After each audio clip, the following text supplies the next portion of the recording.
Hi everybody, my name is Russ Terry and I'm your host today on Real Talk on Racism. Super excited to be here with you. Thank you for watching us. We have an excellent guest today. I'm excited to welcome Phil Woolfolk from the African American Chamber of Commerce of New Jersey. Phil, I can tell already you're such a great guy, and it's my pleasure to be here with you today. Thank you very much. Thanks for having me, Russ. Oh, you're welcome. It's my pleasure.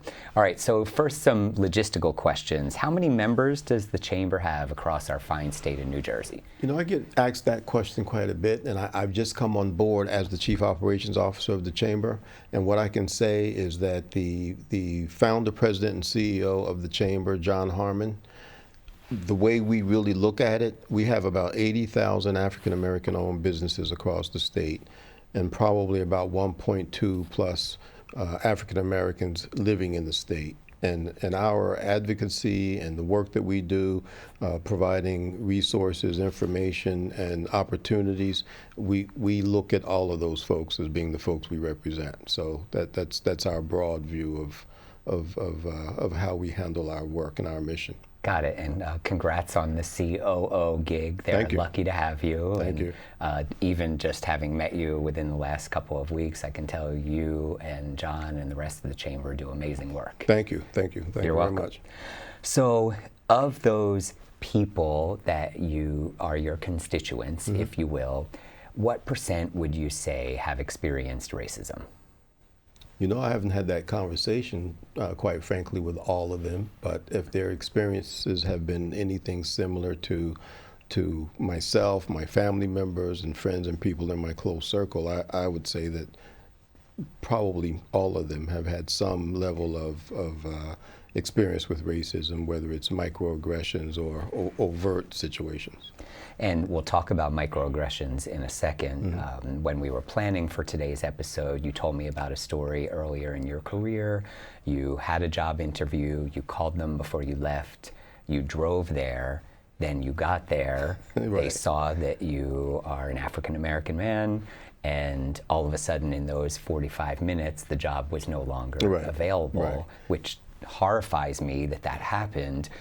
What emotions did you or do you have as a result of that incident specifically? Well, you know what it does is it can be very demoralizing. It makes you very angry, and you know, but you have to move on and continue to try and live up to what you feel that it is you should be doing with your life, whether it's professionally or as an entrepreneur, you know, whatever the case may be. The thing that I found really very interesting about that is that I was actually in the headhunter's office, and the headhunter called, and the headhunter basically sent over my resume, and so they had that conversation about, oh, this guy sounds really great, sounds like might be a great fit. And then all of a sudden I get there and no one wants to come out of the back, but I could see them peeping around the corner until eventually I had to say, well, you know, I've been here for, 15, 20 minutes. I was under the impression they were waiting for me. Are they going to interview me, or has something changed, right? And so the young lady who was out front was obviously very embarrassed by it all, and she scurried to the back of the office and had some conversation, and then she came back, and then after a couple of minutes, it was just obvious that they were no longer interested. So, and then somebody eventually came out and said, oh, we're sorry for you, to your time, we had another candidate, and the position is no longer available, but we're happy to reimburse you for your time and your gas and that sort of thing. But the universe has a way of getting even sometimes when things like that happen, right? So I don't know if you remember the Resolution Trust Corporation. RTC, yes. RTC? Yes. So it turns out after, I don't know, maybe 30, 60 days after that, I'm reading the newspaper, and sure enough, this bank is listed as one of the RTC takeovers, right?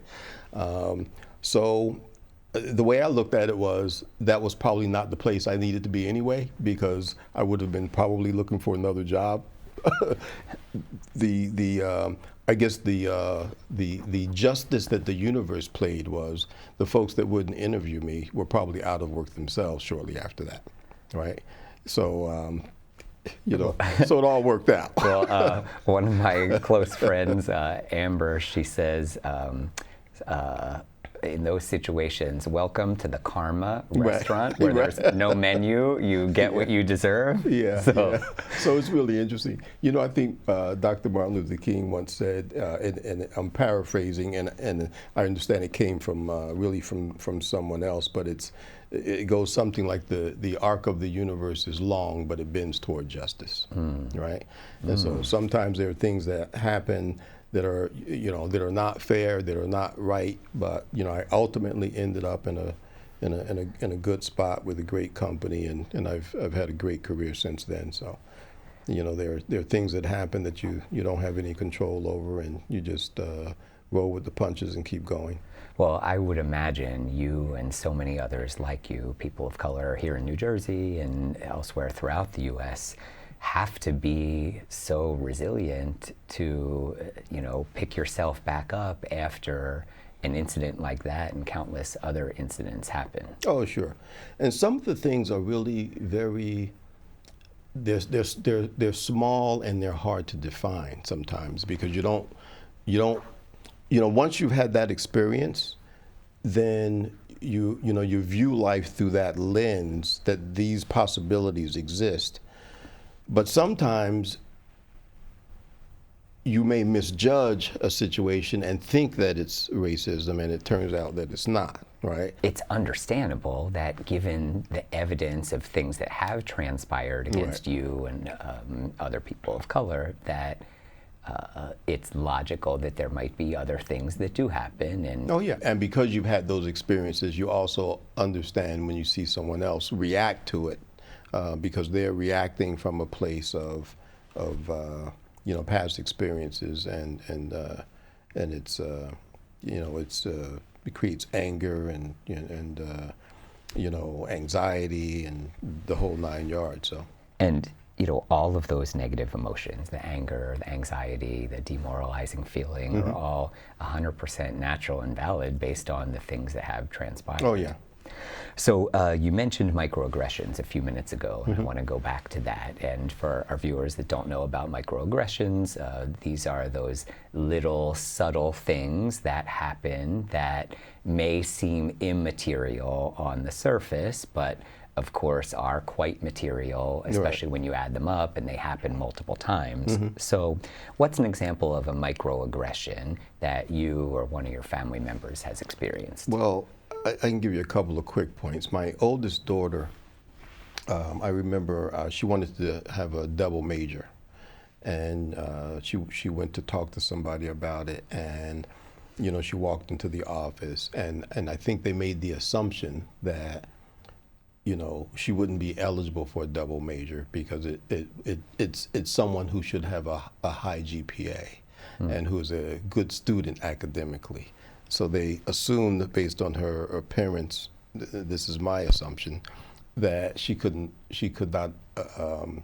they couldn't fathom that, she would be able to handle a double major. And so she was puzzled by it. So she asked a few questions, and then she shares what her GPA was, and then the person takes a different look at her when they decided, oh, she has a GPA of 3.9 or 3.876 or whatever it was, and so they gave her it gave more credence to the fact that she probably could handle a double major. So not only did she end up with a double major in her undergrad, she also did for her master's as well. So. But it's one of those things that I would say, why don't you just ask the person, what's your GPA? And if they say, oh, it's 2.2, then you could say, well, you probably need to be a 3.5 or something, because if you're having a hard time handling one major based on your GPA, then two majors are going to be tough. But people make those assumptions based on, wherever they're coming from. Sometimes maybe experiences they've had. Sometimes it just may be, you obviously couldn't be brilliant enough to do this.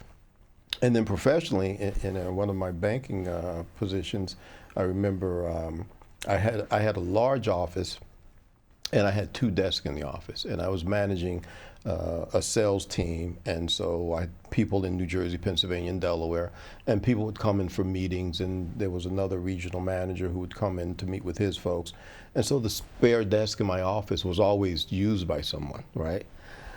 So then a new guy comes in and decides, oh, I like this office, and I'm a senior vice president. I want this office, and Phil could use a cubicle, right?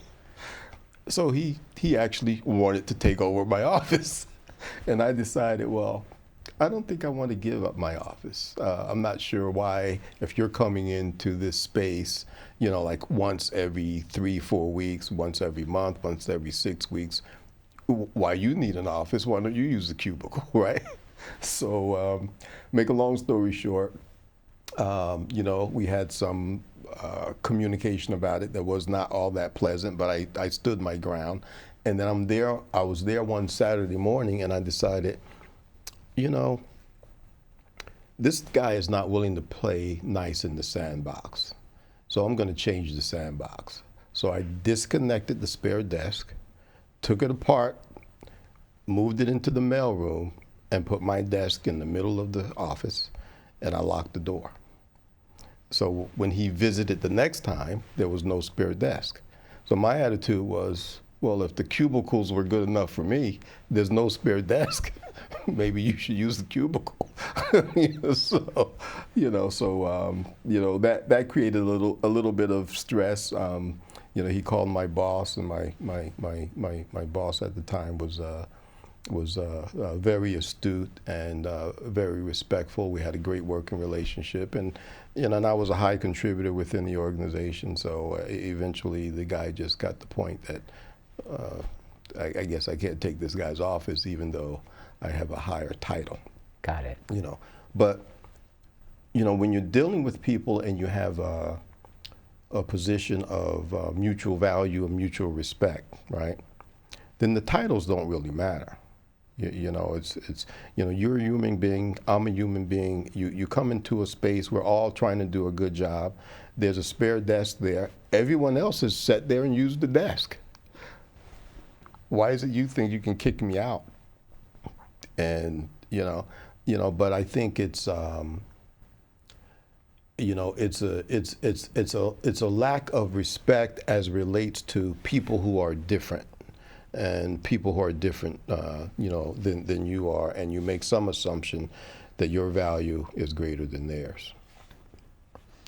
Well, certainly what we're trying to do here at the show is educate people on what examples are of these microaggressions, and what they can do differently if they are out there navigating work or life or whatever. So what's your number one piece of advice for people watching this who want to not just not be racist, but consciously be anti-racist? Right.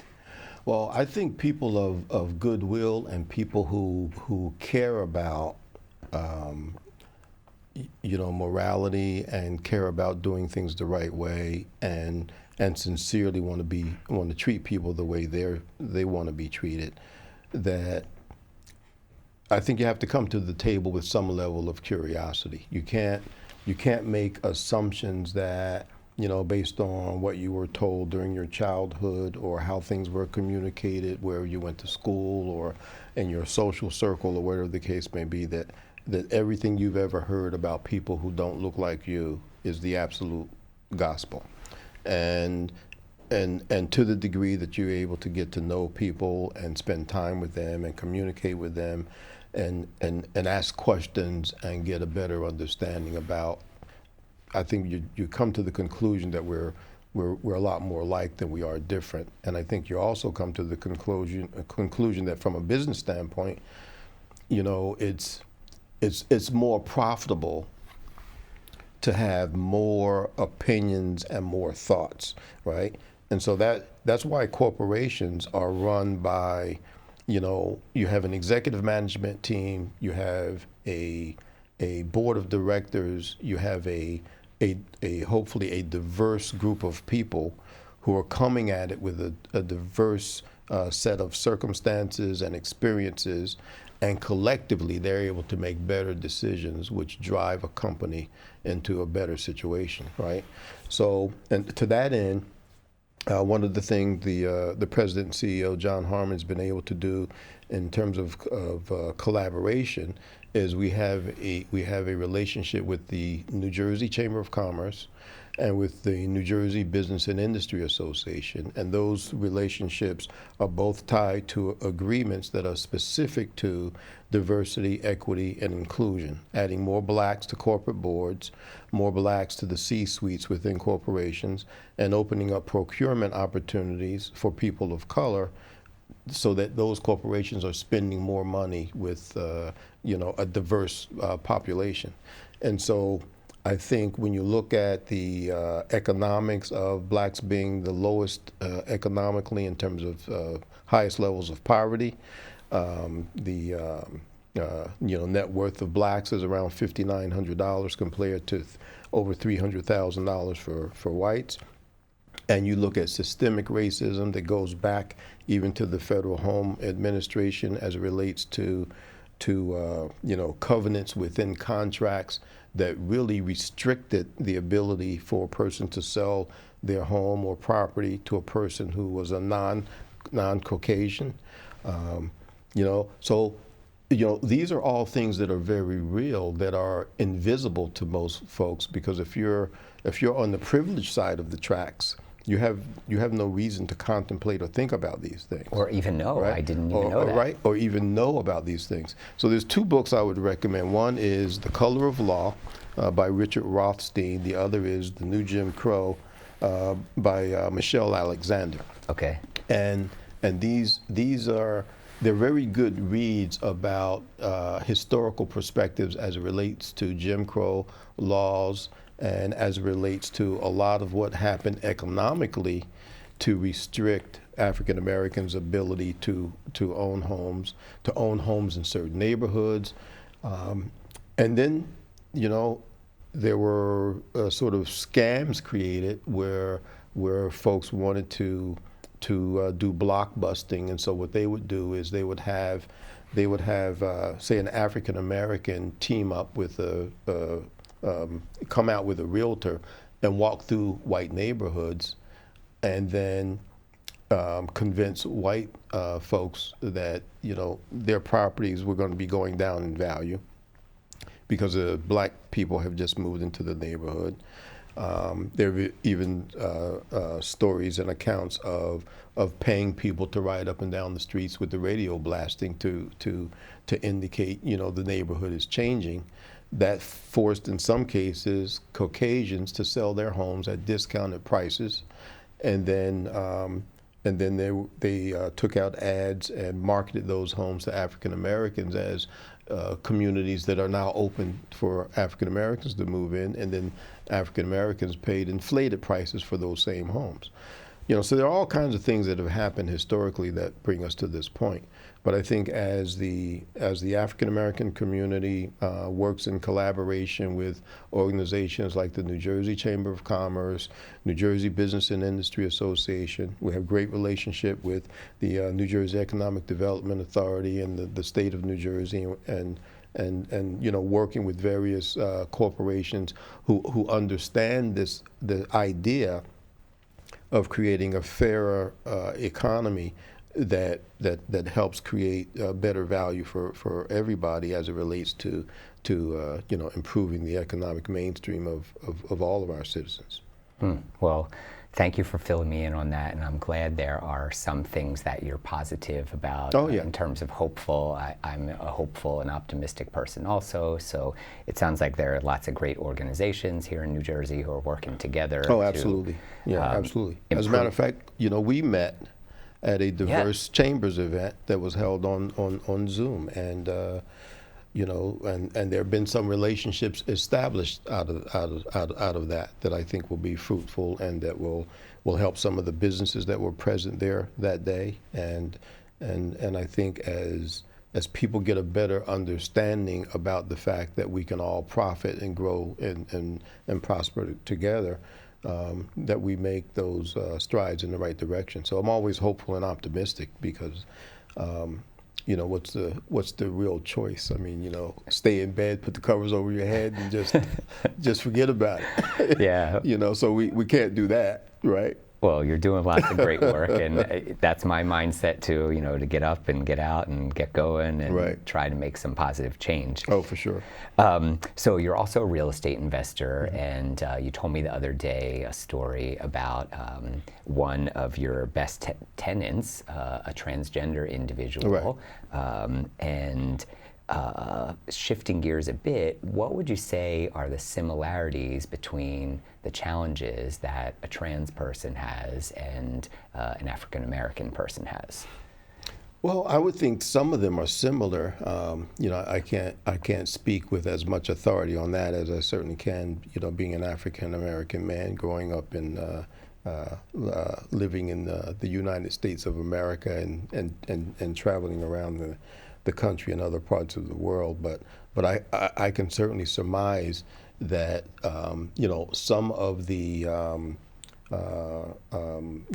arbitrary dispositions that people take around what you look like and what you're going to be like based on what you look like, what you bring to the party in terms of your skills and your knowledge and information and all that, really sometimes get negated because people have a preconceived notion about, who you are and what you are and how you're going to be. So I would think some of those things are similar.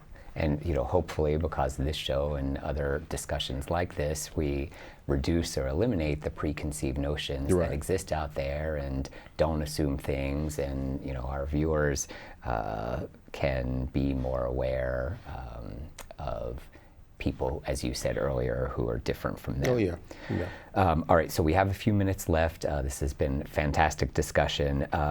If somebody seeing our show today wants to join the African American Chamber of Commerce of New Jersey, how do they do so? Well, they can visit us on our website, which is www.AACCNJ.com.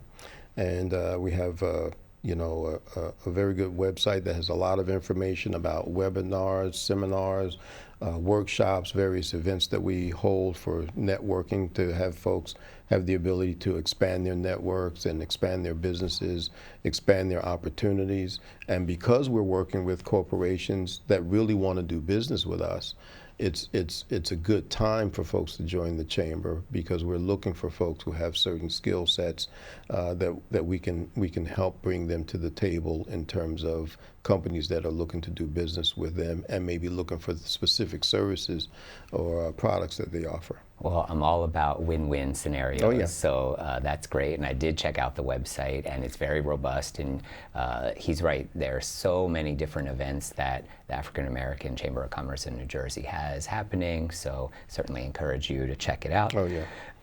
In our last few minutes here, what final thoughts do you want to share with our viewers? Well, actually, I have something here I think I'd like to share. I love it. That I brought with me.